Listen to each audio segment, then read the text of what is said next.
Estamos começando. Olha só, coloquei na prova para vocês. Essa aqui é a prova. Das questões, eu acho que vocês já fizeram que é uma questão que define ou pede para vocês calcularem a forma mínima, a fórmula molecular. Depois eu vou ver que eu vou fazer a prova. Pode ser que eu tire essa questão, tá? Vocês já fizeram prova disso. Beleza? Ué. Eu fizer. Mas já fizeram. Pode ser que eu tire essa questão aí e coloque outra.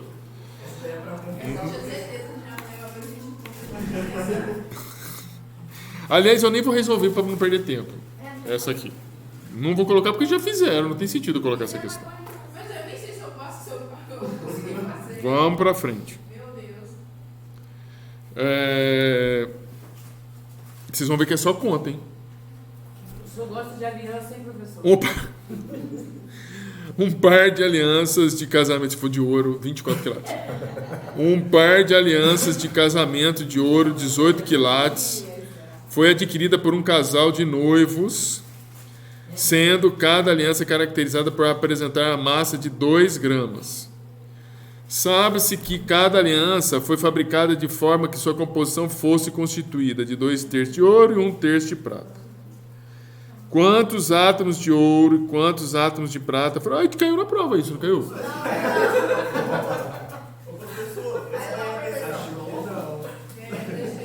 Terceiro. Tem não, professor. Quantos átomos de ouro e quantos átomos de prata foram necessários para se produzir cada aliança? Mas olha só, deixa eu te falar um negócio para vocês. Essa questão é para resolver, não é como foi resolvida a anterior, não. Porque a anterior, a gente fazia o quê? Pegava a massa de elétron, e essa questão não é para ser resolvida desse jeito. Essa aqui é em termos de mol. Beleza? Se vier com aquela solução anterior, eu vou fazer assim, ó. Tanto é que você vê que não tem, ó, como dado o número de elétrons, não tem. O compartilhamento da tela parou.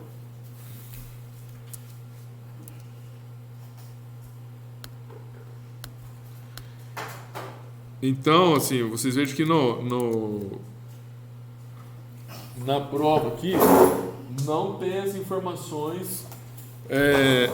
informações de número de elétrons, número de prótons, não tem. Então a ideia é outra, embora o conteúdo seja o mesmo. Então vocês vejam bem o seguinte: eu tenho uma aliança que tem 2 gramas, eu tenho que 2/3 é de ouro e 1/3 é de prata, né? 1/3 aqui não é em porcentagem, não, é 1/3. Deixa eu tirar essa porcentagem aqui. 1/3 da massa é de prata e 2/3 é de ouro. Bem. Então veja bem o seguinte. Primeira coisa é calcular as massas de prata. Só me faltava essa, né? As massas de ouro e de prata no brinco. Beleza? No brinco também não, é na aliança. Aí você tem 2 gramas. Você vê que eu estava respondendo, estava pensando em brinco, mas na verdade era aliança, entendeu? Na verdade, eu acho que a pessoa queria um brinco, mas eu estava pensando. A sua namorada está querendo conjunto, a aliança. Podia do casamento. Vê, olha, 2 gramas de aliança é 3/3, que é ouro mais prata. 2/3 de ouro, quanto que é? Vou fazer a conta. Pra você fazer essa conta, você tem que pegar 2/3, divide 2 por 3. Divide 2 por 3. Divide 2 por 3 vai dar 0,6666. Multiplica por 2, depois divide por 3/3, que é 1. É 1,33 gramas de ouro. Como isso tudo? 1,33 gramas. Para aí. Depois, o próximo, você pega a massa da... Você sabe que a massa da aliança é a massa de ouro, mas a massa da prata. Se a aliança tem 2 gramas e a massa de ouro é 1,33, eu vou achar a massa de prata, 0,67. Então você já tem a massa de ouro e a massa de prata. Ele está perguntando a quantidade, vamos voltar aqui que ele está perguntando. Quantos átomos de ouro e quantos átomos de prata foram necessários para se produzir cada aliança? Então, o que vocês fizeram até agora? Só acharam a massa de prata e a massa de ouro que está na aliança. Depois, segundo passo, achar o número de mols de prata e de ouro e de prata. Número de mols. Como que a gente estabelece uma relação entre número de mols e massa da substância? Tem que pegar a massa molar da substância. Pra você pegar a massa molar da substância, tu vem aqui, tabela periódica. Você vem aqui na tabela periódica.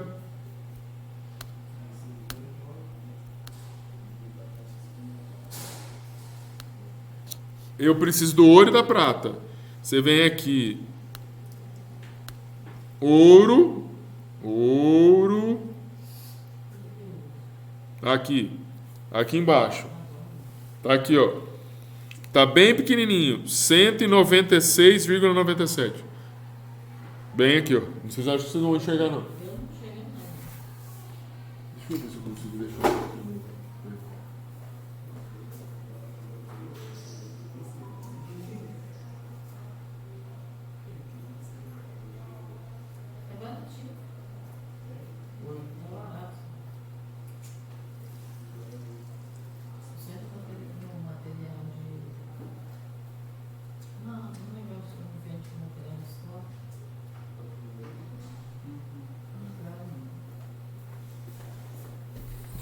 Então, assim, vocês não estão enxergando, mas é 196,97.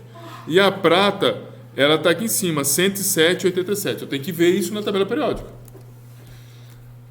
Aí, veja, essa relação, esse número que a gente vê na tabela periódica, você consegue estabelecer uma relação. 1 mol de prata tem 196,967 gramas.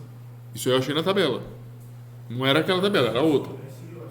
Gramas de prata. Desculpa. 1 mol de ouro.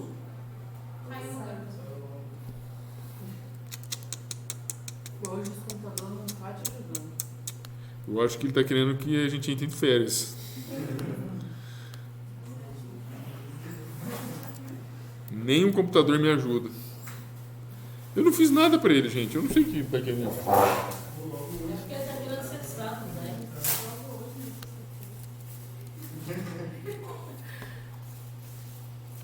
Aí, veja. 1 mol de ouro é igual a 196,967 gramas de ouro. A massa de ouro que a gente achou lá em cima, que é 133 gramas de ouro, equivale a quantos mols de ouro? 6,752 vezes 10 a menos 3. Só multiplicar em cruz. Beleza? Isso aqui você achou mols de ouro. 1 mol de prata, 107,868 gramas de prata. Não é da unidade. A conta deu 0,0067. Isso aqui é notação científica só. Depois, 1 mol de prata equivale ou possui 107,868 gramas de prata. 0,67 gramas de prata, que foi o valor que a gente achou aqui em cima, equivale a quantos mols? 6,211 vezes 10 a menos 3 mols de prata. Respondeu o que ele queria? Não. Ele não está querendo número de mols, ele está querendo saber o número de moléculas. Para você saber o número de moléculas, qual que é a relação entre mol e moléculas? O número de Avogadro. 1 mol de qualquer coisa equivale a quê? 6, alguma coisa. Entendeu? 6,10 a 23 alguma coisa. Então, terceiro passo, achar o número de átomos de ouro e prata a partir do número de mols. 1 mol de ouro tem 6,022 vezes 10 a 23 átomos de ouro. 6,752 vezes 10 a menos 3 mols de ouro tem quantos átomos de ouro? 4,066 10 a 21 átomos. 1 mol de prata equivale a 6,022 10 a 23 átomos de prata. 6,211 vezes 10 a menos 3 mols de prata vão se corresponder a 3,740 vezes 10 a 21 átomos de prata. Essas são as duas respostas. Nada de difícil. Nada. Não, muito fácil. Essas duas. Entenderam aí? Sem dificuldade nenhuma. Agora presta atenção nesse exercício aqui, hein? Presta atenção. A tabela abaixo. Alguma dúvida naquele exercício anterior? A tabela abaixo traz a solubilidade do nitrato de potássio em quilograma de nitrato de potássio por 100 gramas de água. Aqui é tabela, poderia ser um gráfico, beleza? Aqui traz tabela, poderia ser um gráfico. Ai, qual que é a diferença? Dona Edna, presta atenção, senão a senhora se perde.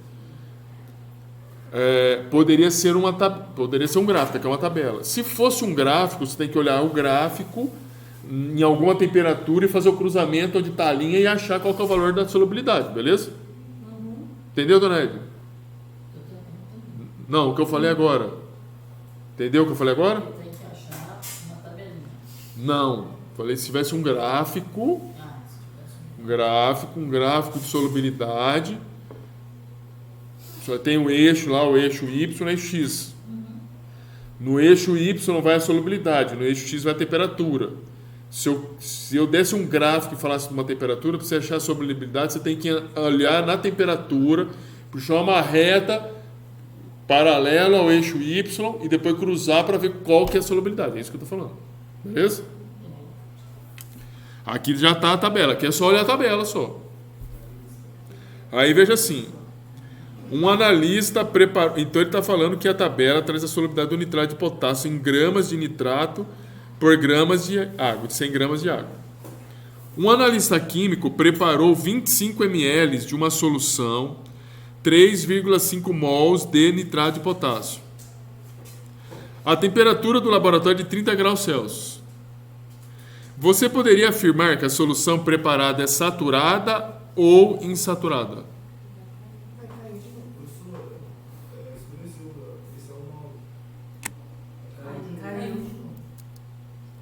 O que foi? A tela caiu. Não, que você ia perguntar alguma coisa. Toda vez que sai ali, ela escurece antes de cair. Ah, não, pensei que ele ia fazer uma pergunta. Você ia fazer uma pergunta? Ah, tá, desculpa. Você quer acompanhar muito bem no raciocínio? Não, eu só estou lendo. Primeiro ainda.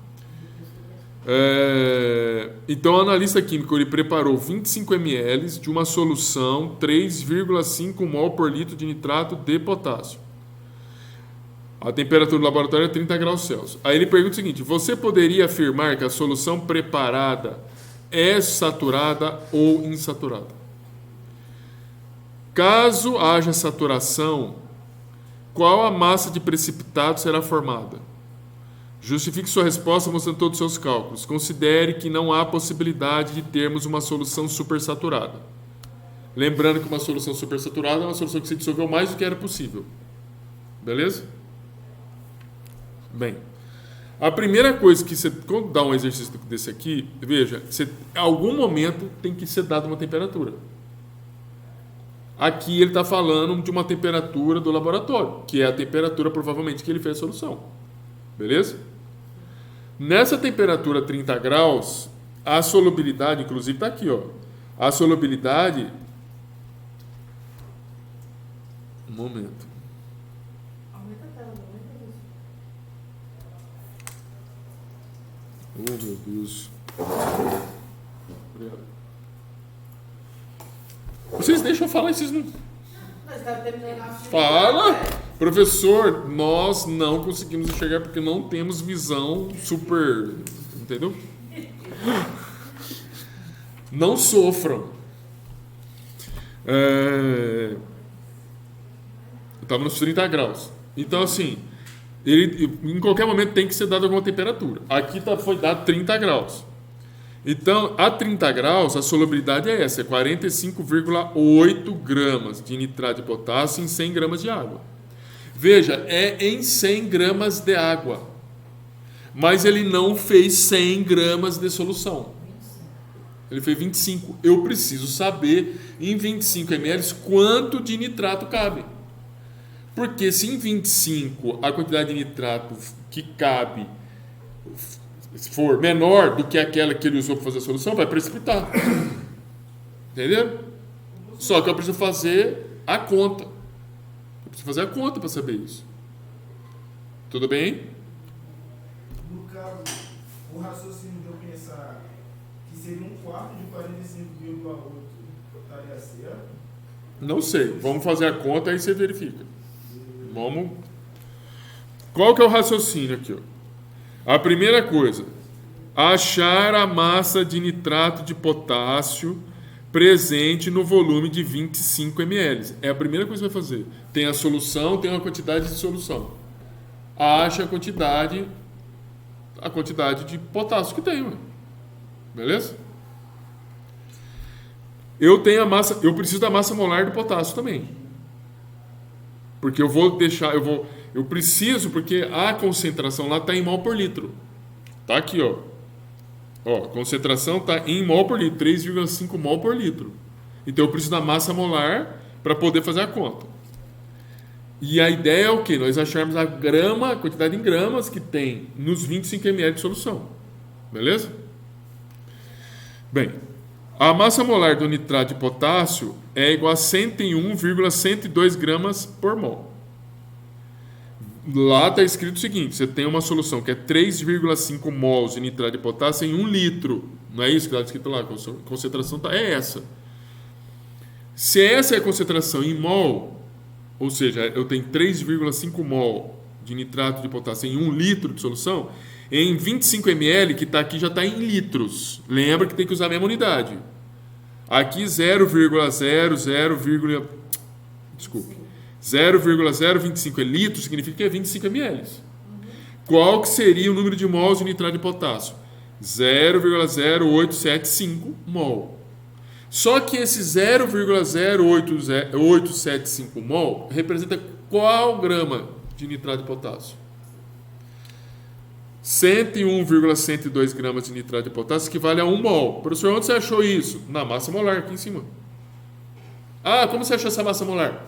Calculando a massa molar da substância. Pegando na tabela periódica a massa molar de cada elemento químico, somo tudo e vou achar esse valor, 101,102. Por exemplo, 3 hidrogênio. Isso, aqui não tem hidrogênio, né? 3 oxigênio, 3 oxigênio, 3 1 nitrogênio e 1 potássio. É um só. Entendeu? Vou ter que fazer essa massa, vou somar, pegar a massa atômica lá, pego do oxigênio e multiplico por 3, pega do nitrogênio e do potássio, vou somar, vai dar 101,102 gramas por mol. Esse 101,102 gramas de nitrato de potássio equivale a 1 mol. 0,0875 mols, que é a quantidade de mol de nitrato que tem em 25 ml. Equivale a que massa? Você vai multiplicar em cruz e vai achar que tem 8,8 gramas, 8,846 gramas de nitrato de potássio. Alguma dúvida nesse passo? Muito bem. Essa é a massa de nitrato de potássio em 25 ml de solução.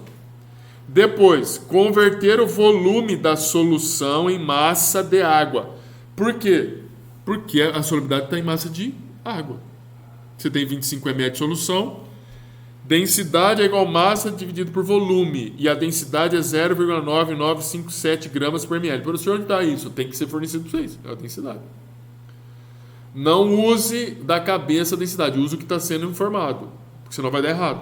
Se não fosse formado, se fosse buscar na literatura. Aí vocês pegam o que vocês encontraram. Beleza? E aí vamos fazer a conta. 0,9957 gramas de água possui 1 ml de água. Aonde eu achei isso? É o valor da densidade, o que está aqui em cima. 25 ml de água tem quanto de água? Massa, 24,89. Então não são 25 gramas. Percebe que são 24,89 gramas. Tudo bem? Última parte. A última não, cadê a C? Era a última parte, não sei por que passou aqui para tema, enfim, o professor dormiu lá. Achar a quantidade de nitrato de potássio que é solúvel em 30 graus Celsius. Esse é o passo. Eu preciso agora encontrar a quantidade de nitrato de potássio que é solúvel em 30 graus Celsius, mas no volume da solução, beleza? O volume não é aquele volume 25 ml, é a massa que corresponde aos 25 ml, beleza? De água. Então, veja bem o seguinte: achar a quantidade de nitrato de potássio que é solúvel em 30 graus Celsius e na quantidade massa de solução citada no exercício. Na temperatura de 30 graus Celsius, nós temos o seguinte: 45,8 gramas de nitrato de potássio é solúvel em 100 gramas de água. Professor, aonde está isso? Aqui na tabela. Ó. Em 30 graus Celsius, 45,8 gramas, está aqui a unidade, ó, gramas de nitrato de potássio é solúvel em 100 gramas de água. Beleza? Só que eu tenho 24,89 gramas de água. Professor, de onde saiu isso? Foi aqui embaixo que nós calculamos, aqui, ó, quando a gente estava convertendo volume em massa de água. Em 24,89 gramas de água, quanto nitrato de potássio que pode ter? 11,40 gramas de nitrato de potássio. Conclusão, perceba o seguinte: foram usados 8,846 gramas. Poderia estar solúvel 11,40. Primeira coisa, eu tenho uma massa, eu embuti lá uma massa na solução, na água, para fazer a solução, que é menor do que a solubilidade, beleza? Tudo bem aí? Se é menor, primeira pergunta, vai precipitar alguma coisa? Não, não vai. Não vai precipitar mais, vai solubilizar tudo. Se vai solubilizar tudo, a solução ela é saturada ou insaturada? Lembrando que saturação, quando você está saturado, tu não aguenta mais nada, beleza? Já todo solubilizado, não solubiliza mais nada.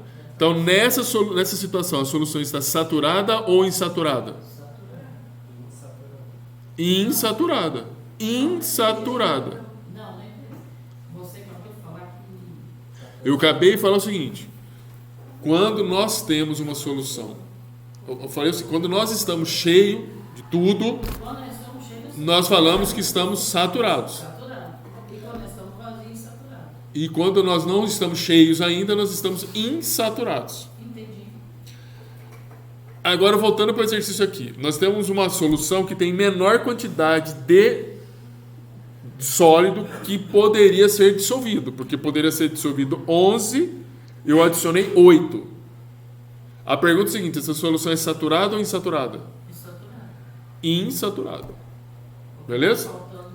Porque está faltando completar. Agora, se eu tivesse um volume, nas contas aqui que a gente fez, tivesse, por exemplo, 13 gramas, seria saturada ou insaturada? Seria saturada. E aí, se eu fizesse a pergunta para vocês, qual que é a massa que vai precipitar? Como que vocês fariam a conta? Exatamente. Exatamente. Ou seja, se é possível solubilizar 11,40 e eu adicionei 13, eu só consigo solubilizar 11. O resto vai precipitar. Como que eu acho o resto? Pego 13 e subtrai do 11, o que sobrar é o que vai precipitar. Então, no conceito mesmo, ela sendo saturada porque saturou no limite. Se tem mais...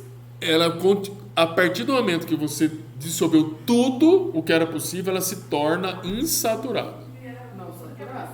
Ela se torna, desculpe, ela se torna saturada.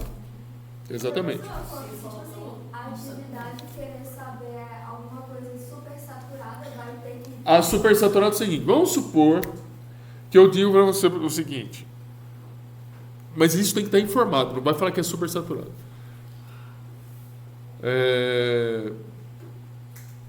Você está fazendo a conta.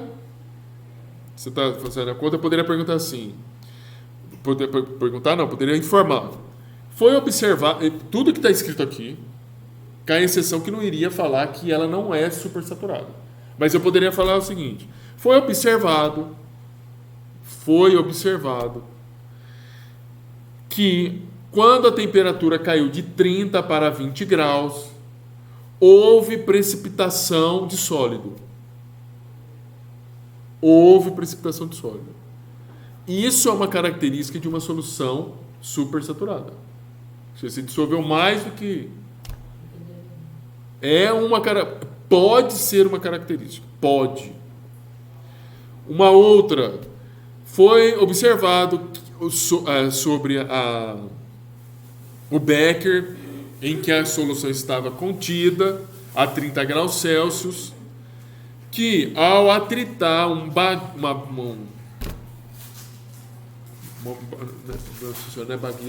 bagueta é um bastão de vidro.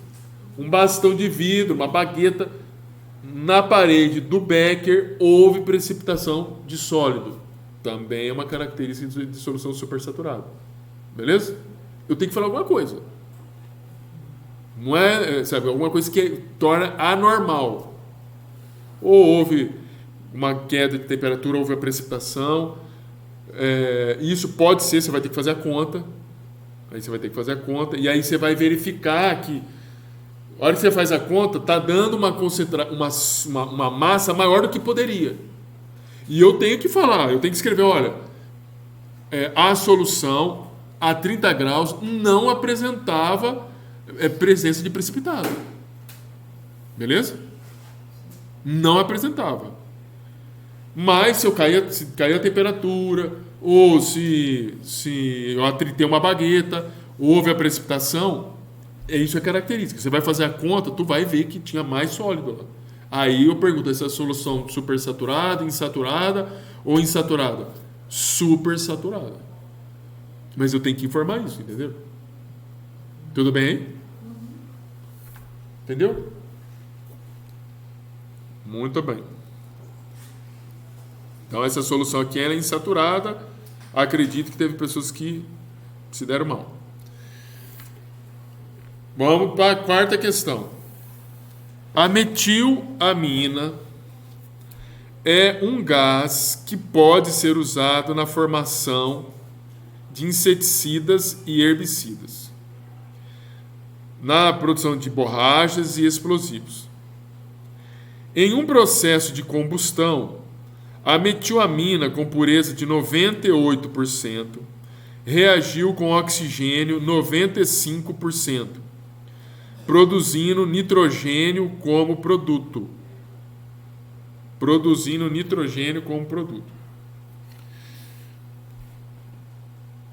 Veja bem que eu estou colocando aqui pureza e eu estou colocando duas impurezas aí, né? Estão percebendo?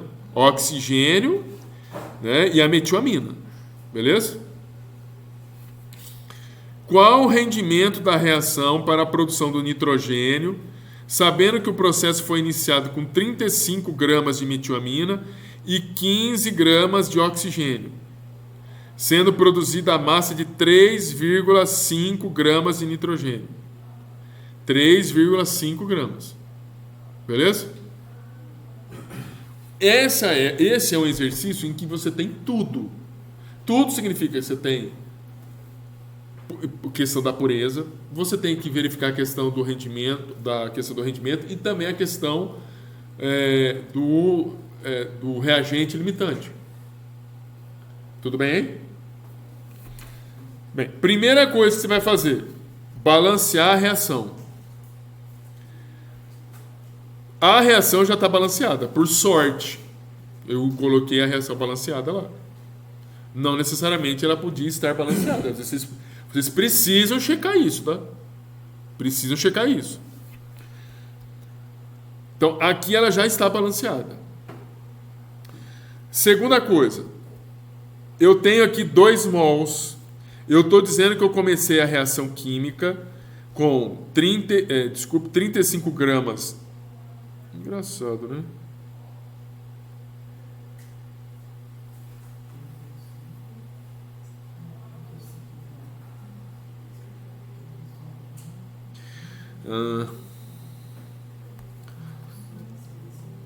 Aqui é o seguinte.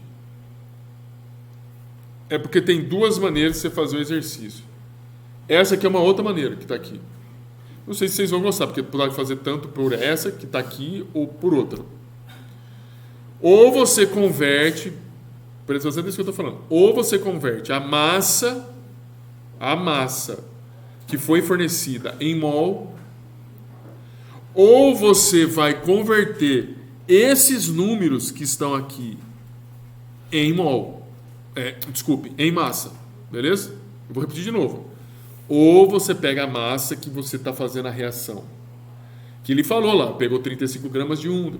Ou você pega aquela massa e converte em mol, ou você vai converter esses números, que são coeficientes estequiométricos, em massa, beleza? Aqui eu estou convertendo. Quando eu falei para vocês a aula passada, eu converti a massa em mol. Aqui eu vou converter esse coeficiente estequiométrico em massa, e eu vou fazer contas tudo em massa. Beleza? Então veja bem o seguinte. Aqui a conta fala que você pega 2 mols de metilamina e reage com 9,5 de oxigênio, gerando 2 de CO2 e 5 de água e mais 1 de nitrogênio. A questão é a seguinte. 2 mols de amina, veja que eu coloquei a massa molar da metilamina aqui, ó. Massa molar da metilamina é 31,05 gramas por mol. Beleza? Então, se a reação fosse 1 mol, eu poderia falar aqui que eu reagiria 30,005 gramas de metilamina com oxigênio. Mas eu não tenho o número 1 aqui, eu tenho o número 2. Então, eu tenho que multiplicar esse número 2 pela massa molar da metilamina. Porque isso vai me dar a massa, em termos de mol, de metilamina que está reagindo com oxigênio. Ficou claro isso? Ou seja, eu estou usando a massa molar, que está aqui, para achar a massa que corresponde a esses 2 mols. É isso que eu estou fazendo na verdade. Beleza? Por isso que está 2 vezes 31,05. A mesma coisa, eu estou pegando 9,2 e multiplicando por 16 gramas. Por que eu estou fazendo isso? Porque eu estou achando quanto vale esse 9... Cadê? Onde está esse 9,2 ou 9,5 de oxigênio em massa. E o nitrogênio, você veja bem, é 28,03 gramas por mol. Eu só tenho aqui 1 mol de nitrogênio, por isso que já está 28,03 gramas. Beleza? Tudo bem aí? Então, veja, fazendo essa continha, significa o seguinte. Eu reajo 62... Vou melhorar um pouco. Se olha na reação, eu falo o seguinte, em termos de mol. 2 mol de metilamina reage com 9,5 mol de oxigênio e gera 1 mol de nitrogênio. Beleza? Mas o 5 lá do nitrogênio. Não, no ciclo da água. Aqui, não, eu estou falando de nitrogênio. Porque ele está pedindo para calcular. Ele está pedindo calcular aqui, ó. Ele quer saber a massa de nitrogênio. Por isso que eu estou colocando de nitrogênio. Então a gente não faz nada com isso. Com a massa de água, não. Olhar, Não, fazer, não precisa. só filtra o que a gente precisa. Exatamente. Então, veja bem, eu vou repetir de novo, porque depois eu vou fazer em massa. Eu posso falar o seguinte: 2 mols de metilamina reage com 9,5 mol de oxigênio e produz 1 mol de nitrogênio. Tudo bem?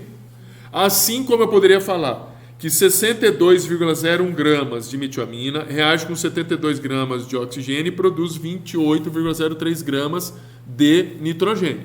Tudo bem? É a mesma coisa. Ou eu vou falar os números que está lá, que é o coeficiente estequiométrico, ou eu falo em massa. Por que eu fiz isso? Para fazer conta massa com massa, em vez de ser mol com mol. Porque ele falou o seguinte, que nós reagimos 35 gramas de metilamina e 15 gramas de oxigênio. Primeira coisa, a pessoa que vem na cegueira vai colocar aqui 35 gramas e vai fazer a conta. Não vai ver nada de reagente limitante e não vai ver nada de impureza. E nós precisamos trabalhar de fato com a quantidade de substância real que pode reagir. Veja que lá em cima está sendo falado que tem 98% de pureza de metilamina e 95% de oxigênio. Então nós precisamos retirar a impureza para ficar com a massa real, beleza? Então, segunda coisa, deixa eu ver se eu fiz esse cálculo, está aqui, ó. Achar a massa dos reagentes sem as impurezas. A massa de metilamina com impureza, 35 gramas. A massa de metilamina sem impureza diz lá que é 98%, né? Basta você pegar 0,98 e multiplicar com 35. Você vai achar a massa, 34,3 gramas. Então é 34,3 gramas de reagente que eu tenho da metilamina. E a massa do oxigênio com impureza é 15 gramas. Sem impureza eu vou ter que pegar 0,95 e multiplicar por 15 gramas. Isso vai dar 14,25. Então eu achei a massa dos reagentes sem impureza. Tudo bem? Bem, depois, vamos ver o reagente limitante. Eu escolhi trabalhar, fazer a conta, olhando qual que é a massa de oxigênio que vai ter que ser consumida. Tanto faz como fez, você que vai escolher lá. Como que é essa escolha? Eu estou falando o seguinte, eu escolhi, vocês vão escolher. Eu vou escolher trabalhar com todos esses números e encontrar o quanto de oxigênio eu preciso para reagir com esses números. Você poderia fazer o contrário, você poderia pegar esses números e ver o quanto, com essa quantidade de oxigênio, eu precisaria ter de metilamina. Beleza? Você que vai escolher.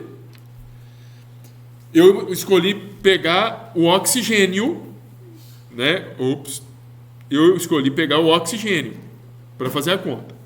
Então veja, 72 gramas de oxigênio produz 28. Não era aqui. 62 gramas de metilamina produz 72 gramas de oxigênio. 34,3 gramas de metilamina produz quanto? Isso não é produz, gente. Reage. Vou voltar de novo. Não é produz, é reage. 62 gramas de metilamina reage com 72 gramas de oxigênio. 34,3 gramas de metilamina reage com quanto de oxigênio? Então, o que eu fiz aqui? Eu peguei essa quantidade aqui e usei os 72 e vou calcular aqui embaixo. Você poderia pegar o contrário, pegar isso aqui e calcular essa parte aqui de baixo. Teria que dar a mesma resposta em que sentido? No raciocínio. Quem que é o reagente limitante, beleza? Depois eu posso fazer aqui para a gente ver.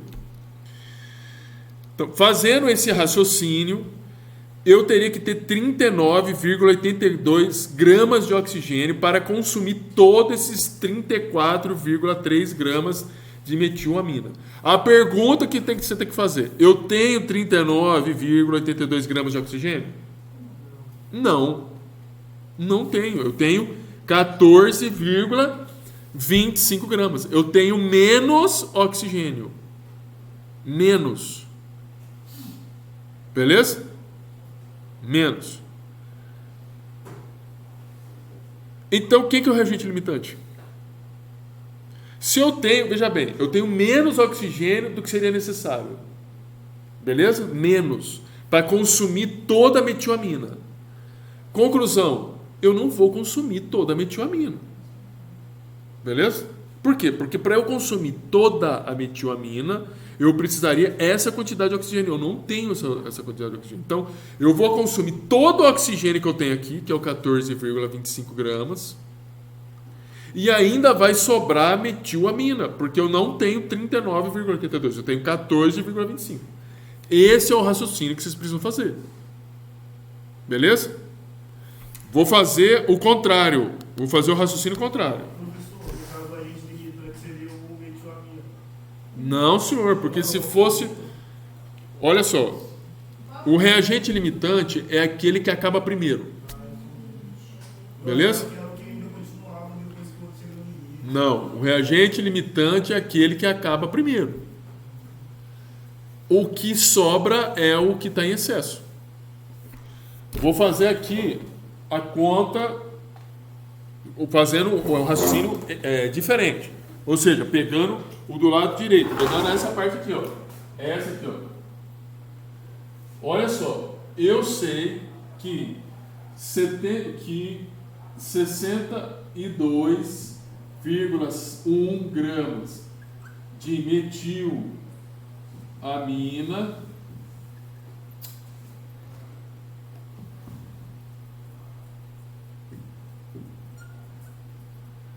reage com 72 gramas de oxigênio. Beleza. 14,25 gramas de oxigênio reagiria com quanto de metilamina?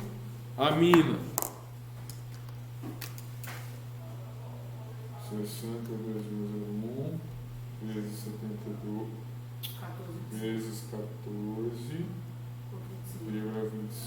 dividido por 72 gramas. 12,27 gramas de... Eu preciso ter essa massa, para consumir todo o oxigênio. Primeira coisa, eu tenho essa massa? Tenho, eu tenho mais do que isso. Mais. Eu tenho 34,3 gramas. 34. Eu preciso de 12, mas eu tenho 34. Qual reagente vai acabar primeiro? Esse aqui, ué. Porque eu tenho 14,25. Eu preciso disto para poder tudo isso acabar. Ou seja, isso aqui vai acabar. Essa massa da metilamina vai acabar, mas vai sobrar ainda massa de metilamina. O raciocínio aqui é o contrário na conta que a gente fez aqui. Eu tenho 62 gramas de metilamina, reage com 72 gramas. Eu tenho 34,3 gramas. Quanto eu preciso de massa para que todas essas 34,3 gramas reajam?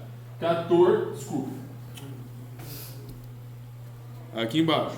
Eu preciso ter 39,82 gramas. E aí você tem que... O raciocínio é o seguinte: eu preciso ter essa massa de oxigênio para que toda essa outra massa seja consumida. Eu tenho essa massa? Não, eu tenho menos. Então, essa massa não vai ser consumida totalmente, vai ser consumida menos. Tudo bem? Aí, quem que é o reagente limitante? Aquele que acaba primeiro. Quem que vai acabar primeiro aqui? Ué, aquele que está em menor quantidade. Eu não tenho 39,82 gramas de oxigênio, eu tenho 14,25.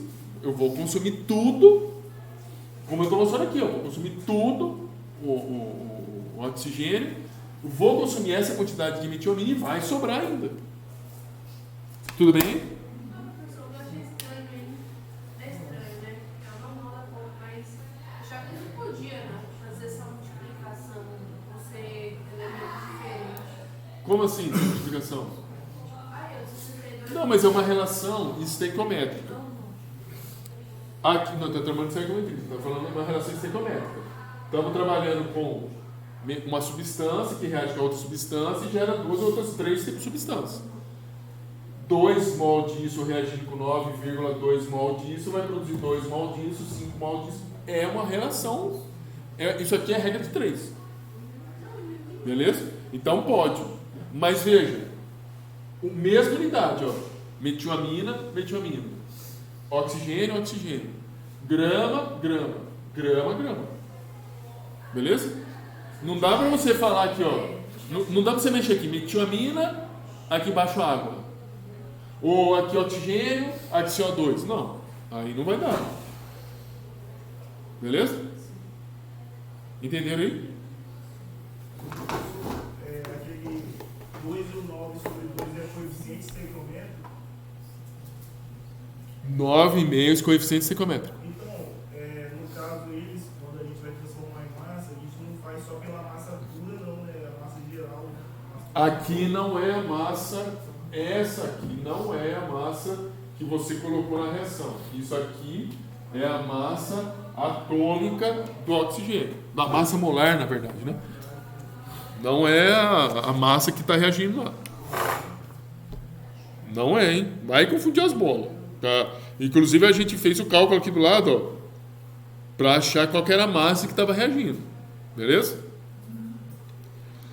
Que não acabou ainda não, porque a gente achou o reagente limitante. O reagente limitante é o oxigênio.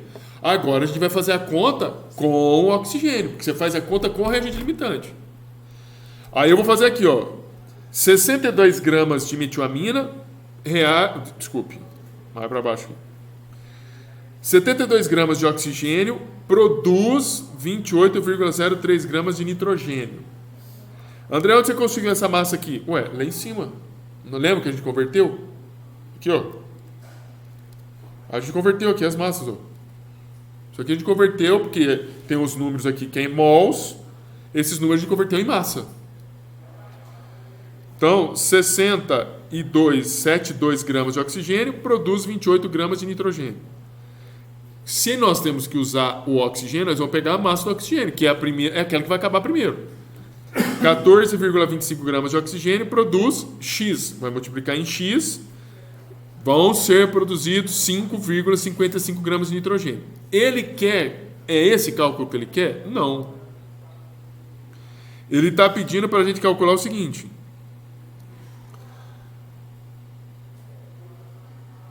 Calcule o rendimento da reação sabendo que foram produzidos 3,5 gramas. Como que você calcula o rendimento? Massa real obtida na reação pela massa calculada. O que nós temos aqui em cima é a massa calculada. O que nós temos aqui, o que foi informado no exercício é a massa real do experimento. Eu pego 3,5, divido pelo 5,55, eu tenho 63% de rendimento. Difícil? Só tem que prestar atenção. Tem que prestar atenção, porque senão vai se estrupiar. Pode ter certeza. Pode ter certeza. Aqui, eu não sei lá, né? Aqui eu coloquei 8 pontos. Podemos mudar? Tudo bem? Seu Luiz, entendeu?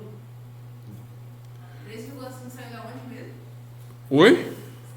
Foi informado no exercício aqui, ó. Foi informado aqui, ó. 3,5 gramas. Continuemos. Defina se as substâncias abaixo são óxido, peróxido ou superóxido. Faça o raciocínio que foi ensinado em sala de aula. Qual que é o raciocínio? É o raciocínio de achar número NOx. NOx significa número de oxidação. O que é número de oxidação? Número de elétrons que um átomo perde ou ganha para atingir o octeto. Beleza? Vamos lá, vamos ver como que faz. A primeira coisa que precisa ter noção. O estado de oxidação do oxigênio normal, é -2. -2 significa o seguinte, ele precisa ganhar 2 elétrons para chegar ao regra do octeto. Por quê? Porque na camada de valência ele vai ter 6 elétrons. Beleza? Quando o oxigênio não é um oxigênio normal, ele é um peróxido, o número de oxidação não é -2, é -1. Ele só precisa ganhar 1 elétron. E quando ele é superóxido, o número de oxidação, o NOx, é -0,5. Bem, como que a gente faz a conta então? Oi? É número de oxidação. E outra coisa, veja bem o seguinte. Meio elétron, lembra que quando a gente fazia a conta, a gente vai fazer uma ligação, lembra que eu falava para vocês de pares de elétrons? Mas eu posso ter meio elétron. Meio elétron significa meio elétron. 1 elétron no orbital. Ou seja, meio elétron é meio par. Ou seja, um elétron só num orbital é suficiente para fazer uma ligação química. Não precisa ter 2. Mas veja, se fosse possível, porque isso aqui é número. Número tudo é possível, gente. Agora, se eu pudesse ter meio elétron seria suficiente para fazer uma ligação química. Beleza? André, mas por que isso? Fica meio elétron? É porque, lembra que a gente calculou número... Carga formal? Lembra a carga formal? Pela carga formal, você está falando a quantidade de elétrons que está distribuído em torno dos átomos. Você teria uma carga formal menos meio lá para o oxigênio. Beleza? Vamos lá ver. Olha. Óxido de magnésio. Para você fazer essa conta, tu precisa saber o número de oxidação do magnésio. Vamos olhar aqui na tabela periódica. Eu vou achar uma tabela periódica, mas que essa aqui não está muito boa, não.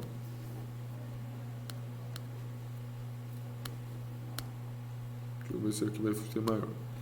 Olha aqui, ó. Vamos olhar aqui o oxigênio. Magnésio, obrigado. O magnésio, tá percebendo lá? Tá em configuração lá embaixo. Ó. Tá ruim, mas dá para vocês verem. 3s2.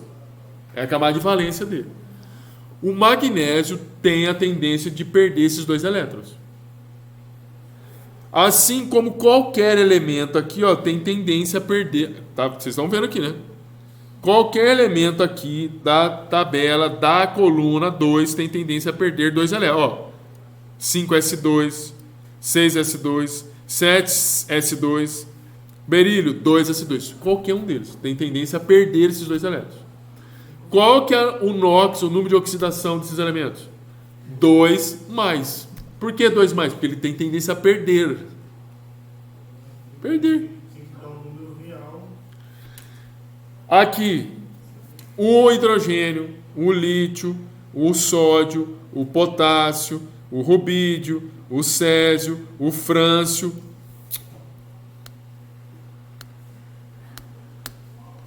O frâncio, todos eles, absolutamente todos eles, têm tendência a perder esse 1 elétron. Tá vendo? Ó, 2s1. Tem relação a... Pode ser uma pergunta idiota. Não, só aqui. Presta atenção, eu estou falando só essas 2 colunas. Essas 2 colunas. Ele tem tendência a perder esse 1 elétron. Qual que é o número de oxidação desse daí? Mais 1. Calma aí, só um minutinho. Você já pergunta. Aqui, veja que eu não estou mostrando os gases nobres. O flúor, tá vendo ali, ó, que conta o número de elétrons da camada de valência. Quantos elétrons tem aí? 2s2, 2p5. Não tô nem chegando aqui. Ali, aqui, ó. Eu não vou conseguir. Lá embaixo, aqui, ó. Aqui, ó. Não, isso eu tô vendo. 2s2, 2p5. Você soma 5 com 2, 7 elétrons. Qual que é a tendência desses elementos? Perder os 7 elétrons ou ganhar 1 elétron? Ganhar 1 elétron. Qual que é o número de oxidação desses elementos aqui? Menos 1. Por que menos? Menos significa que ele vai ganhar. Existe uma tendência a ganhar. Se for mais, significa a tendência a perder. Beleza? Por que eu estou te falando isso? Lá a gente tem óxido de magnésio. O magnésio tá aqui o magnésio. Tem tendência a perder 2 elétrons. O estado de oxidação, o NOx dele é mais 2. Então vamos voltar lá. Isso aí que eu pergunto, professor. Os elementos daquela coluna, um átomo deles reage com um átomo de oxigênio, fazendo uma molécula balanceada? Aqui não são 2 átomos de oxigênio. É uma molécula balanceada em termos de carga. Aí veja, magnésio mais 2. Mais 2 é o NOx dele. Sabe o que eu estou procurando? Um NOx do oxigênio. Então eu vou pegar o NOx, olha para cá, ó. O NOx do magnésio vezes a quantidade de átomos de magnésio. Eu só tenho um átomo, então vezes 1. Mais 2 átomos de oxigênio vezes Y. O que é esse Y? Esse Y é o NOx do oxigênio. Igual a 0. Por que igual a 0? Porque a molécula é neutra. Quando eu fizer essa conta, eu vou achar que Y é igual a menos 1. Menos 1, se fosse menos 2, seria óxido. O oxigênio seria normal. Seria um óxido. Se fosse menos 2, é peróxido. Então, essa substância é um peróxido. Por quê? Porque o NOx do oxigênio é menos 1. Beleza? Difícil isso? Vamos fazer o próximo. Óxido de lítio. Olha ali, o lítio. Vamos ver o lítio aqui, ó.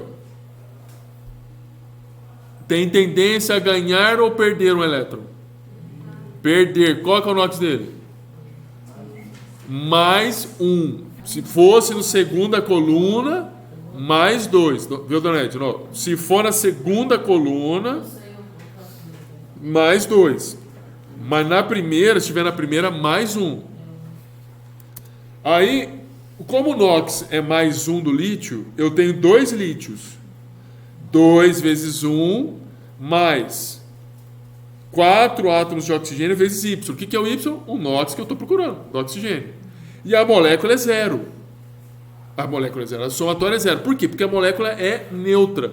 Se a molécula fosse aqui, tivesse menos 2 aqui, ó, eu iria colocar esse menos 2 aqui no lugar do 0. Mas como não tem, eu não vou colocar. Eu não vou colocar isso. Esse menos 2 teria que aparecer como ali nesse? Em cima, na parte de cima. É. Seria uma molécula iônica. Outra coisa, professor, o Y ali, ele sempre vai ficar no último termo, no último que aparece igual aqui do óxido. No caso do óxido, sim. Tá. No óxido. No caso dessas moléculas, se é óxido, se é superóxido, se é sempre, é desse jeito. Se fazendo a conta, percebe o Y será menos meio. Aí, veja, se for menos 2 é óxido, se for menos 1 é peróxido, se for menos meio é superóxido. Então, ele é um superóxido. Você mostrou as duas colunas lá. Deixou de cair as outras. A gente vai ter que olhar a última camada de valência para fazer, é isso? Sim, exatamente. Exatamente. Sim, é só para ter certeza se poderia ser nas outras também. Não era só foco mesmo, só é nessas duas aí. Vamos ver aqui. O professor tem uma quantidade de elétrons nessa camada que a gente pode ver. Olha só. Vai perder ou vai Deixa eu só responder. Eu já tinha só um. Porque ela faz. É bom a pergunta, eu já te respondo. Vamos pegar. Vamos supor que eu tivesse essa molécula aqui, ó.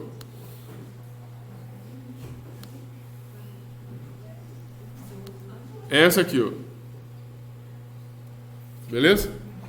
Óxido de zinco. Óxido de zinco. Óxido de... Você vai aqui no zinco. Caramba, estamos no zinco agora. Aqui. Qual que é a camada de valência dele? 2 elétrons. Aí, veja bem. Quem que é mais eletronegativo? O oxigênio ou o zinco? Não era para demorar para responder isso, não. Quem que é mais eletronegativo? O oxigênio ou o zinco? Muito bem, o oxigênio. Muito bem. O oxigênio é muito mais eletronegativo que o zinco. Então, o zinco também tem tendência a perder esse elétron. Então, o NOx dele é quanto? Mais 2. Mais 2. Beleza? Então, mais 2. Vou colocar aqui.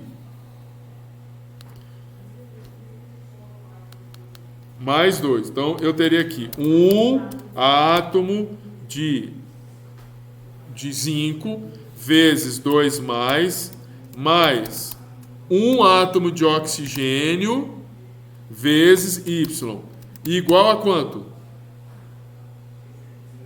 0, porque a molécula é neutra. Se a molécula tivesse carga, se aqui em cima fosse menos 1, por exemplo, menos 1, eu ia colocar aqui menos 1. Se aqui em cima fosse... Ué, aqui, ué. Tivesse o menos 1 aqui, ó. Dá sequência lá embaixo. Se fosse igual a menos 1. Aqui, ó. Ué, seria menos 1. Aí você vai responder a conta. Vai fazer normal, com menos 1. Mas não é menos 1, aqui é 0.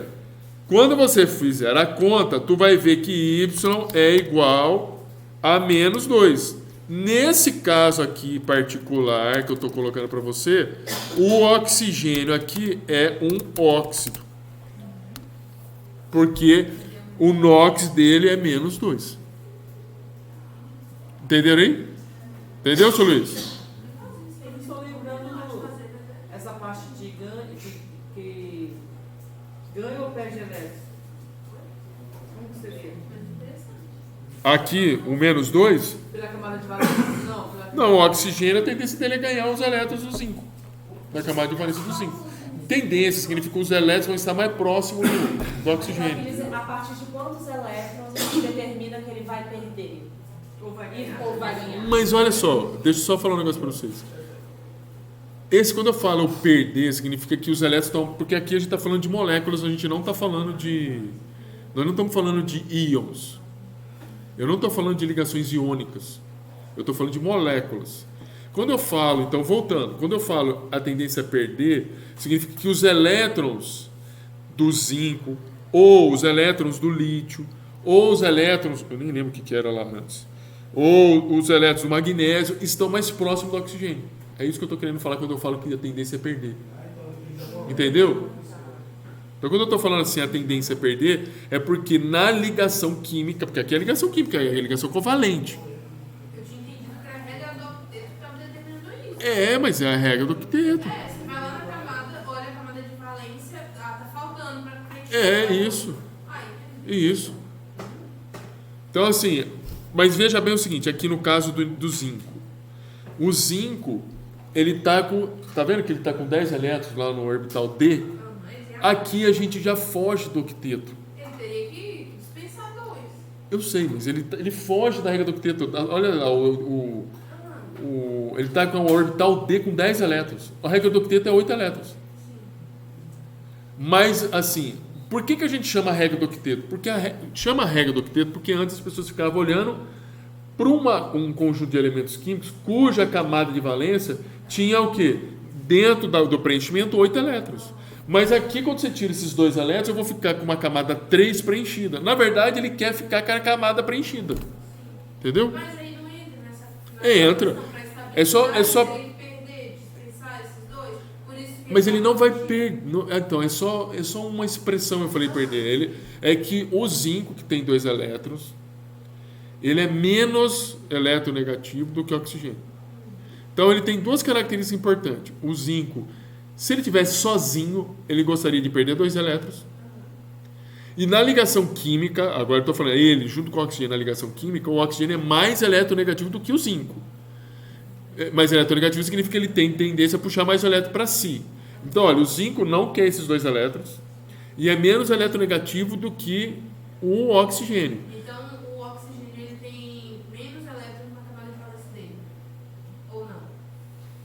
Ele tem quantos elétrons na camada de valência? 6 elétrons. É por isso. Então, se fosse... Ele quer 2 elétrons para completar a regra do octeto. E O oxigênio. E o zinco, aqui está querendo perder 2 elétrons para ficar com a camada preenchida, porque não vai ficar com 8 elétrons na camada, mas vai ficar com a camada preenchida, que é a regra do octeto. O que tem mais, ele é menos eletronegativo, e o que tem menos, ele tem mais tendência a... Assim, Exatamente. Eu não gosto muito dessa associação que você está querendo fazer, porque nem sempre é isso. Aqui, nesse caso em particular, vai funcionar isso que você está falando, porque nós estamos falando de oxigênio. E o oxigênio é mais eletronegativo que qualquer outro. Mas tem um exemplo de um aí que daria errado. Aqui não vai ter esse exemplo, porque nós vamos... ou é superóxido, ou é óxido, então sempre vai ter oxigênio. Existe óxido do Mas fluorito? Entendeu? Existe óxido do fluorito? Não existe. Porque o flúor aí é o único que é mais eletronegativo do que o oxigênio. O único. Poderia falar que existe o fluoreto de oxigênio, alguma coisa. Mas o flúor mais eletronegativo do que o oxigênio. Então o oxigênio iria perder elétron. Nesse caso, não existe tendência do oxigênio perder elétron. Então eles vão compartilhar elétrons. Aqui também é compartilhar elétrons. Só que, veja, eu estou falando de outras substâncias que têm uma tendência muito maior de perder elétrons que o oxigênio. Eu poderia colocar flúor junto com esses elementos. Continuaria a mesma coisa que eu falei para vocês. Mas a classificação não seria de óxido. Beleza? Não seria. Tudo bem? Entenderam? Seu Luiz, o que o senhor não entendeu? O senhor falou, eu perguntei, o senhor falou que não entendeu. Não, você explicou. Expliquei? É só fazer essa continha aqui. É uma continha. O que é essa continha que a gente está fazendo aqui? Nós estamos pegando o número de átomos multiplicando pelo número de oxidação deles. Como que acha o número de oxidação? Vai na tabela periódica, dá uma olhada aqui, ó. Olha a camada de valência, o lítio. Você está vendo lá que o lítio, a camada de valência é 2S1. 2S1. Aí olha para a molécula. Lítio. O lítio está ligado com o oxigênio. Quem que é mais eletronegativo? O oxigênio. Quem tem mais tendência de roubar elétron? O oxigênio. O lítio tem 2 elétrons na camada de valência. O lítio quer se livrar desses 2 elétrons. Se livrar. Por quê? Porque eles, ao se livrar, ele fica com uma camada preenchida, um S2, que é uma característica de que elemento químico gás nobre? Muito bem, o hélio. Que tem a camada preenchida 1S2. Entendeu? Entenderam? Podemos continuar aí? Depois, por fim, última questão. Uma análise química de uma amostra de vinho tinto constatou a presença de 1,2 ppm de açúcar. Sendo assim, qual seria a massa de açúcar que um cidadão poderia ingerir ao beber 500 ml deste vinho? Olha que exercício interessante isso aqui. Ó. Que, inclusive, vocês poderiam fazer essa conta fazer o trabalho com isso. Que é interessante, porque eu gosto de vinho. Eu não sei se vocês gostam de vinho. Se bobear, a gente bebe. Se você pegar um litro de 475 ml, 700 e tantos lá ml, se dividir pela metade, geralmente você bebe metade e metade. Você vai ver quanto de açúcar tu está ingerindo. Beleza? Aí o senhor, que, né, o senhor não pode tomar vinho, mas se o senhor tomar o vinho, o senhor vai ver quanto de açúcar o senhor vai ingerir, o senhor pode fazer as contas. Bem, já que eu vou tomar muito açúcar, então eu posso tomar menos açúcar. Aí o senhor fala, não, é uma tacinha de tantos ml, pode ser que o senhor faça a conta, sem poder destruir o pâncreas do senhor, entendeu? Aí faz com jabuticaba, com laranja também. Faz. Olha só como faz a conta. Eu trouxe aqui a densidade do vinho. Tá aqui, 0,9961 gramas por ml. Está perguntando, usa os valores informados na questão sem arredondamento. Então, veja. Os dados, eu tenho a concentração de açúcar, que é 1,2 ppm. Lá. Partes por milhão. Quanto de açúcar teria em um volume de 500 ml desse vinho? Essa é a pergunta que ele está fazendo. Eu tenho o vinho, lá eu tenho um vinho que ele não falou qual que é a quantidade, ele não falou qual que é a quantidade de vinho que eu tenho. Ele tem lá, ele só falou que tem 1,2 ppm de açúcar. E falou em 500 ml quanto que eu teria de açúcar. Então, vamos lá. A primeira coisa é encontrar a massa de vinho que você tem em 500 ml de vinho. 1 ml de vinho tem 0,9961 gramas de vinho. André, onde você achou isso? Aqui, ué, a densidade. 0,9961 gramas por ml. É a densidade do vinho. Ou seja, 1 ml de vinho tem 0,9961 gramas de vinho. 500 ml de vinho tem 498,05 gramas de vinho. Segunda coisa, estabelecer uma relação entre a massa de vinho e a concentração informada em ppm. Foi informado que a concentração de açúcar na solução é de 1,2 ppm. Significa o seguinte, gente. Eu tenho 1,2... Lembra que eu falei para vocês, é sempre assim. 1 ppm significa uma parte de uma coisa por 1 milhão de partes. Partes, quando eu falo isso, partes é unidade. Então pode ser 1 grama de um negócio por 1 milhão de grama do negócio. Pode ser 1 micrograma de uma coisa com 1 milhão de microgramas da outra coisa. Aqui eu estou estabelecendo uma relação de 1,2 gramas de açúcar em 1 milhão de gramas de vinho. Em 498,05 gramas de vinho, quanto de açúcar eu vou ter? Só fazer em X. vai dar 5,976610 a menos 4 gramas de açúcar ou 597,66 microgramas de açúcar. Essa quantidade, senhor Luiz, eu acho que não vai fazer problema para o seu pâncreas. Eu tenho a impressão que não. Entendeu? Bem pouquinho. É uma pergunta aleatória, né? Só para eu entender melhor sobre a questão de. Igual nessa parte aí, partes por minuto. Eu registro muita medição no serviço. E às vezes eu não tenho. Se é parte por milhão, se é centímetros cúbicos. Como que eu consigo identificar isso de forma rápida? Porque eu jogo na internet, às vezes não. Mas dá. você. Tipo assim, porque lá é cloro, Mas assim, o equipamento é você que mede ou já vem o resultado para você? Já recebo no PPRA a medição e às vezes não tem, só tem um número lá. E aí, assim, tem que deduzir para poder. Porque na verdade é uma história ontem. Eu outras coisas aí. Nossa, misericórdia. Assim, porque quando a pessoa vai lá e mede, Aparentemente, provavelmente, se ele for medir na área de produção, é equipamento, em geral, pode ser que não, mas em geral é um equipamento manual. Ou na linha de produção já tem um sensor para fazer essa medida. normalmente é manual. Então, se for manual, ou ele vai com alguma coisa manual e mede, ou ele pega uma líquida, vai no laboratório e mede. Aí é o equipamento que está lá. O equipamento dá a unidade. Que ele faz a medida. Não é possível, ele faz a medida. Agora, isso que você está falando é em que? Um valor de massa, é um valor de concentração, o que é? É IPPM, o que é? Então, É isso que ela quer saber. porque assim, faz a medição Porque você pega esse valor e você faz o que depois? para lançar o PPRA. Não, mas esse valor, me explica, desculpa, eu não sei o que é esse PPRA. O que é isso, esse PPRA? É os dados, professor, tipo assim, aos quais o trabalhador está exposto ao risco. Ela é textura de trabalho, professor. Tá.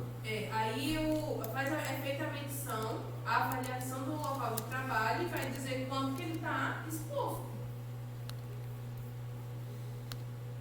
E aí vai vir a unidade, só que você está me falando que já tinha que vir e a pessoa já tinha PPRA, segurança do trabalho. Eu não sei não, vamos ver aqui. O que é isso? Mas ele está medindo o quê?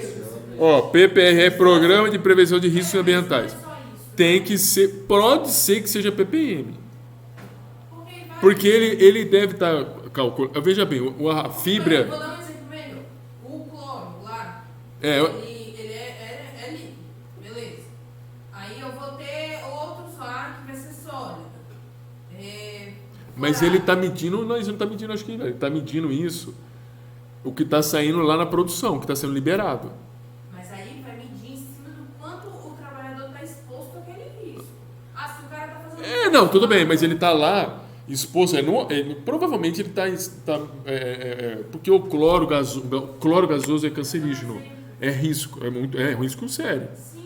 Então ela vem lá, ele mede lá e mede o cloro. Aquilo lá é concentração. Provavelmente é ppm. Por exemplo, o cara lá é operador, técnico de laboratório. Ele tem que pegar pegar a amostra. Aí ele vai lá, quando ele vai pegar essa amostra, aí o aparelho tem que estar com ele. Ele vai estar com uma massa. Vai medir lá a quantidade de cloro. Aí, qual é o grau de exposição que ele está ali? Mesmo usando o EPI. Aí Aham. o EPI depois vem registrado como que está atenuando, está resolvendo o problema. Só que quanto que ele está medindo ali? Quanto que ele poderia estar exposto se ele tivesse com EPI, por exemplo? Então, isso daí são as normas ambientais. Tem que ver a norma ambiental, qual que é a quantidade de cloro que é permitido ficar no ambiente para você não pegar câncer. Eu não sei qual que Mas a é. minha dúvida não é. Eu sei, calma aí. Sabe por que a unidade é importante? Porque ela vai te responder qual que é a unidade. Porque a fibra não vai produzir um resultado, a Suzano, não vai produzir um resultado que não seja compatível àquilo que a legislação impõe a ela. Então, se a legislação fala,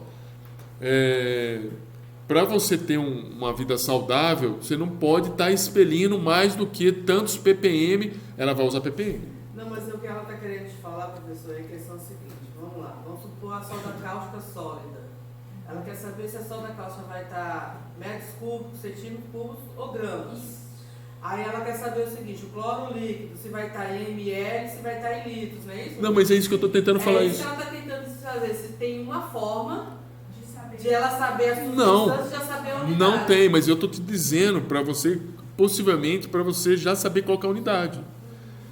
Ó, Usar como parâmetro eu vou colocar aqui, PPRA, cloro. Encerrou a sessão, né? Ah, mas acabou.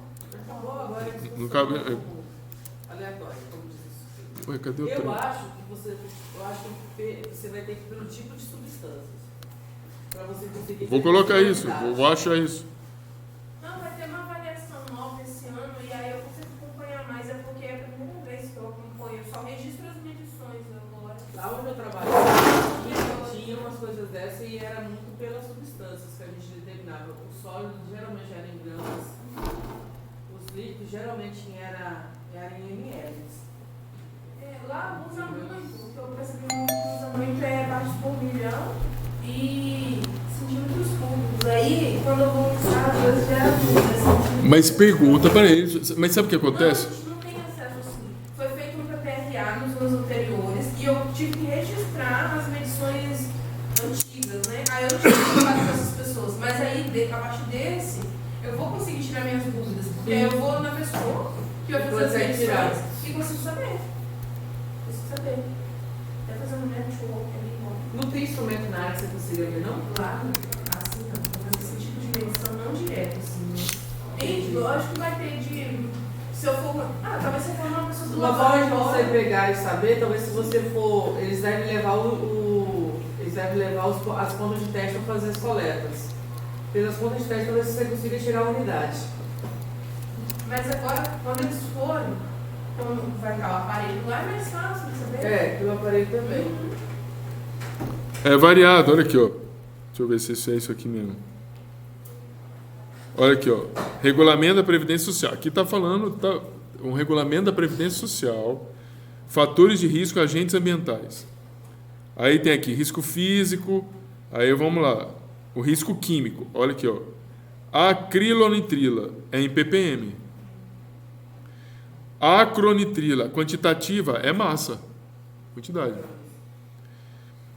Asbestos, cara, F por centímetro cúbico. Eu não sei o que é F, tem que ver. Benzeno, ppm. Ops, Gasoso, então, seria ppm. agora tem que voltar aqui, né? Peraí. Nitrosamina, ppm. Óxido de etileno, ppm. A quantidade pode, se for líquido, provavelmente vai ser unidade de volume. Se for líquido.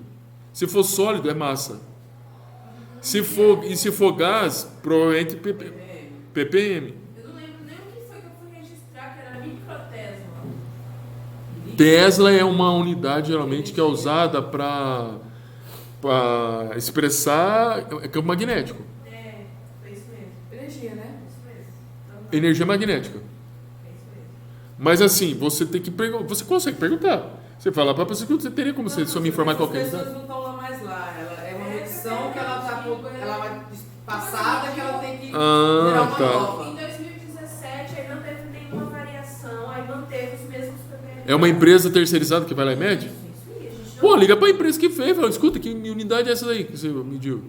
Não é tão fácil assim, não, professor. Eu sei, você não, mas olha, a chefia, os negros que estão lá em cima consegue. Agora, passar número, um número é porque a pessoa, isso aí já vem dentro da escola. Eu já falei isso para vocês. A gente vem da escola e sempre nos ensinou a fazer conta sem unidade. Sempre. Tá a fórmula lá, você coloca a fórmula e vai tacando lá e vai...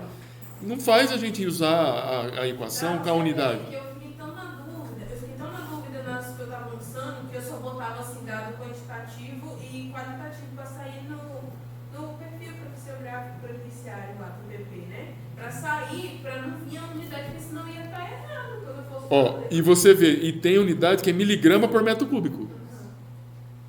Miligrama por metro cúbico já é concentração, sabia? Porque é um exemplo de concentração. Você está pegando massa por volume. É um exemplo de concentração. Então, assim, por isso que eu estou falando para você, sabe como que você vai ver isso? Tem que achar cloro aqui, ó. Não tem só cloro, não. Lá tem cloro, sulfúrico. Aqui, cloro, ó. 1, 2, cloro quantitativa. Deve ser ou é litro ou é massa. Ou é grama. Um grama, um quilograma. Mas é quantitativo aqui, ó, cloro. 1, cloro, 2, não sei lá, né? Aqui tá cloro só, né? Eu tô achando que tô considerando que é cloro. Só. Agora, ppm é muito usado para pequena... Quando você coloca ppm, é geralmente usado para pequenas quantidades, entendeu? Você pega a água que eu falei para você, você vai ver que está em ppm. Você vai ter sódio lá, mas é pequena quantidade. Questões ambientais, assim, o estado físico da matéria, o estado gasoso, vai ser em ppm também. Gás. É o estado gasoso. É isso.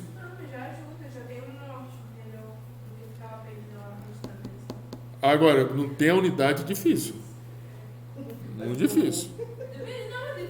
Porque você está sujeito a erro. Claro, e é coisa assim, né? É a vida do laboral, do colaborador. Porque você pode falar assim, você não sabe se é metro cúbico, se é ali, de repente você compara com o que você mediu lá e vê e... Ué, a unidade é tudo. Se o negócio era litro e você está medindo em metro cúbico, vai dar menos.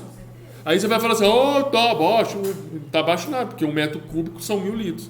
Se você fala que lá o que você mediu era 17 litros e o cara mede metro cúbico deu 1, aí você fala, moço, tá bem baixo. Não, 1000 litros eu... Desses dados, vincula o PPRA com o LPCAT, né? Aí no LPCAT vem falando se ele tá insalubre ou se não tá. Se não tá insalubre, tá tudo certo.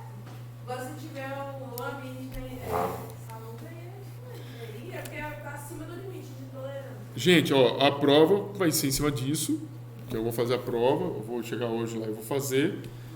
E se vocês não tiverem dúvida, eu vou liberar vocês mais cedo hoje e vou vazar para a Vitória para poder... Vazar não, desculpe, gente, eu vou...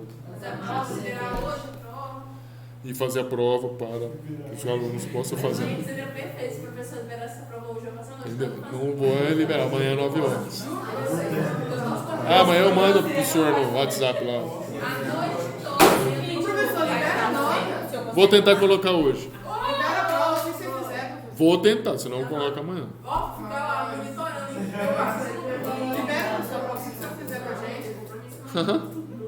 9 horas. Gente, descansa, estuda, beleza? Faz a prova. Ó, sai eu vou descansar amanhã depois que eu fizer a prova. Eu vou fazer a chamada, espera aí. Descansar por um ano ainda.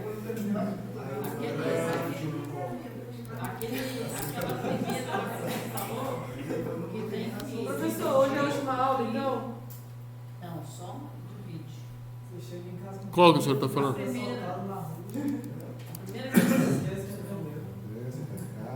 Professor, hoje é a última aula? Última. Você vai ter recuperação? A recuperação é a prova final. Que é amanhã. Não, que amanhã não, que é na próxima. Não, é a prova, a próxima prova que é a prova final. Aí eu falei pra vocês como que eu faço a prova final, né? Não, eu ia perguntar. Eu falei sim no início, vocês esqueceram. Claro que eu falei. Eu falei que eu pego a prova final, eu pego as questões das provas, velho. Mas e aí? E aí, são 3 provas. Eu vou pegar 5 questões nas 3 provas que eu já dei pra vocês. É presencial ou é... Eu tenho que checar isso, se eu posso dar a prova final pelo aula. Eu vou checar e eu falo pra vocês no grupo lá. Eu mando pra alguém, ou pra Nu, eu falo pro pessoal lá que... O professor, no caso, se eu Manda quiser data aumentar pra minha mim. média, eu posso. Hã? Aí fica maior. Não entendi. Mas se eu quiser aumentar minha média, eu posso. Aí permanece maior, se eu conseguir. Espere, Deus. Como assim você tá falando? A prova final? Não, a prova final é só pra quem... É só pra quem... Assim, não pode. Porque prova final...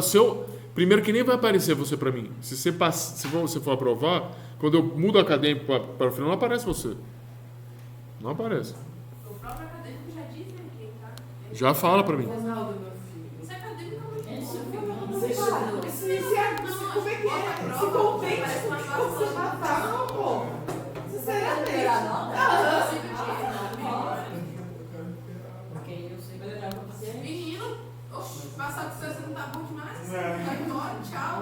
Vamos lá. Não, mas tem um justificativo, porque dependendo do que ele for fazer, faz toda a diferença.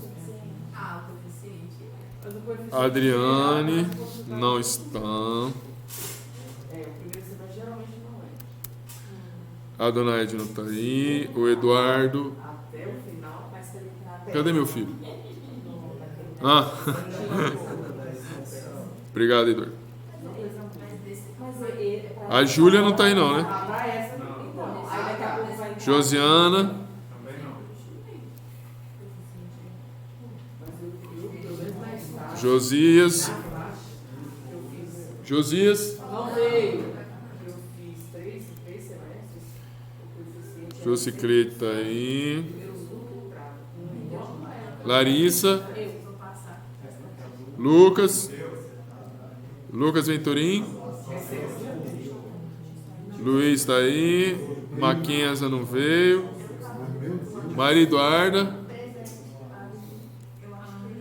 Natália não. Natália não. Nuvem está aí.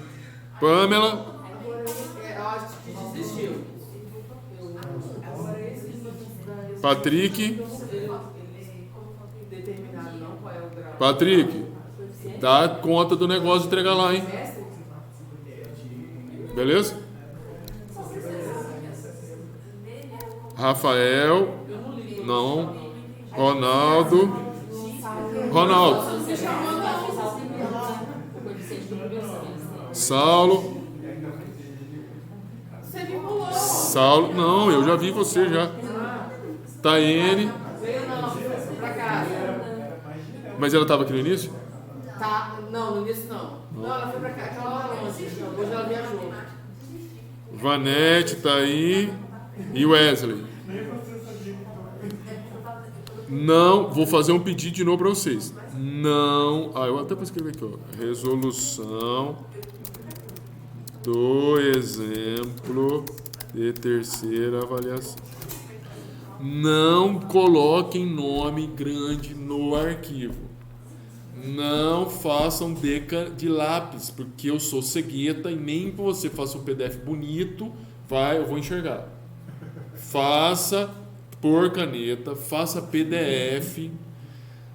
Pelo amor de Deus, leia a questão inteira, porque vocês deixaram um monte de coisa sem responder, porque faz tudo correndo. Para de colar, porque vocês colam igual não sei o que, erra tudo e todos erram. Entendeu? E amanhã, 9 horas. Certeza que ninguém foi real. Vai colar, eu sei. Agora correndo, não é possível que a pessoa começa a prova 9 da manhã e termina 11 da noite, velho. Não entendi. Faz correndo. Você falou primeiro? Do arquivo.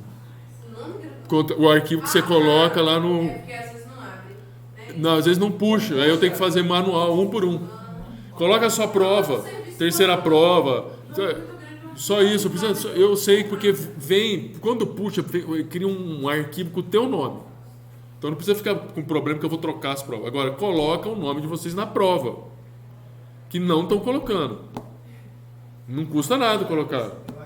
Fulana de tal. Escreve o nome. Tudo bem aí? O trabalho, eu falei... Eu esqueci o nome da menina que eu pedi. Josiane. Ela já falou com a Aí ela falou, fala lá pro pessoal. Ela pediu misericórdia para entregar segunda-feira. Aí eu falei, tudo bem. Entrega segunda-feira. Beleza? Segunda. Mas você Vem? vai até que horas pra poder postar lá?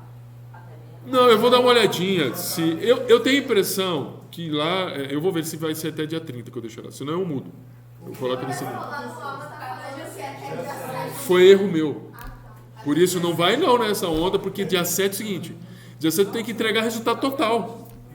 Porque como que eu vou poder entregar dia 7 se vocês têm que saber se vocês estão aprovados para fazer a prova final? Não faz sentido. Até segunda-feira, até 20, 23h59. Tava até as duas lá no outro. Não, mas eu estou pedindo para vocês até segunda-feira, 23h59. Pode colocar no grupo, hein? Que eu vou mudar lá. O trabalho foi assim do que é feito em casa mesmo? À mão. O trabalho, se quiser fazer... O trabalho pode ser digitado também. O trabalho pode ser digitado. O trabalho. E se eu quiser fazer à mão? Fica à vontade. Não, mas eu também tenho que pode ser digitado, pelo amor de Deus. Não, o trabalho pode ser digitado. Eu prefiro fazer a mão. Pode fazer a mão, dona Edna, mas assim, pode ser digitado. Mas se eu fizer a mão, fazer bem declaradinho. Eu estou encerrando aqui.